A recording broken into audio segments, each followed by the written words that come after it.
છોટાઉદેપુર જિલ્લાના નાલેજ સહિત 3 ગામોમાં ખેડૂતોની હાલત કફોડી બની છે। આશ્ચર્યની વાત એ છે કે નાલેજ ગામે આવેલો ડેમ અત્યારે પાણીથી છલોછલ ભરાયેલો છે, તેમ છતાં સ્થાનિક ખેડૂતો સિંચાઈના પાણી માટે વલખા મારી રહ્યા છે। ખેડૂતોના હજારો વીઘા ખેતરો અત્યારે પાણી વગર સૂકાભટ જોવા મળી રહ્યા છે। આ સમસ્યાનું મુખ્ય કારણ સિંચાઈ વિભાગની વર્ષો જૂની અને જર્જરિત કેનાલો છે।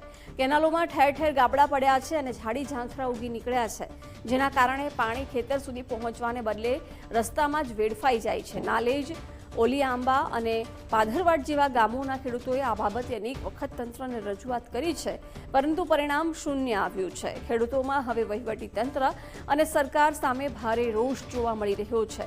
જગતનો તાત માંગ કરી રહ્યો છે કે વહેલી તકે જર્જરિત કેનાલોનું સમારકામ કરી નવી કેનાલ બનાવવામાં આવે, જેથી ડેમનું પાણી ખેતર સુધી પહોંચે અને તેમનો પાક બચી શકે।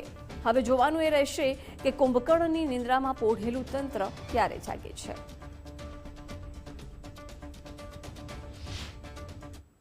અમારા નાલેજ સિંચાઈ ડેમના કઈ સાલ પણ ડેમનું કામ ચાલતું હતું, ત્યારે આ વિસ્તારના ખેડૂતોને લાભ નહોતો મળ્યો, કારણ કે કામ ચાલુ હતું।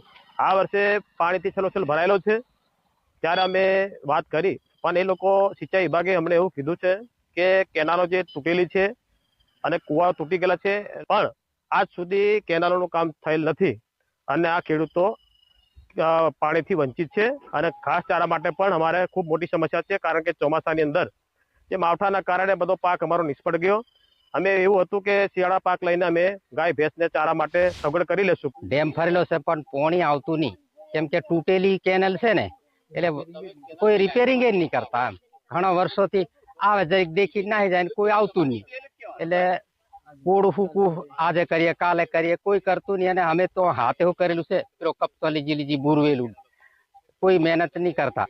અને સરકાર રિપેરિંગ કરે, ડેમે પાણી ઘણું પણ આવતું હોય તો પિયત કરે ને લોકો, એટલે કોઈ પિયત કરવાનું કોઈ ને, કોઈ બોર ઉતાર લાઈન કોતડી મેં કઈક મશીન વાળો કોઈ લઈ જાય પાણી, બાકી એનથી કરે કઈ બાટું હાટું, બાકી કશું નહીં છે, હુકું હાલે। સિંચાઈ નાની સિંચાઈ યોજના આવેલી છે। નાની સિંચાઈ યોજનાની અંદર 4 ગામોને લાભ મળે છે સિંચાઈનો, અને કુલ 553 જેટલો હેક્ટર વિસ્તાર એમાં સિંચાઈને લાભિત થાય છે। હાલ આ યોજનાની રિસ્ટોરેશન અને સ્ટ્રેન્થનિંગનું કામ એ પૂર્ણ કરેલું છે, અને જે કેનાલની જર્જરિત કેનાલો છે એનું કામગીરી પ્રગતિ હેઠળ, એટલે કે એની સૈદ્ધાંતિક મજૂરી મળીને અત્યારે એ સરકારશ્રીમાં ડીટીપીની મંજૂરી હેઠળ છે। ડીટીપી મંજૂરી મળ્યાથી એની કામગીરી ટેન્ડર પ્રોસેસની કામગીરી કરીને એને વહેલી તકે કામગીરી ચાલુ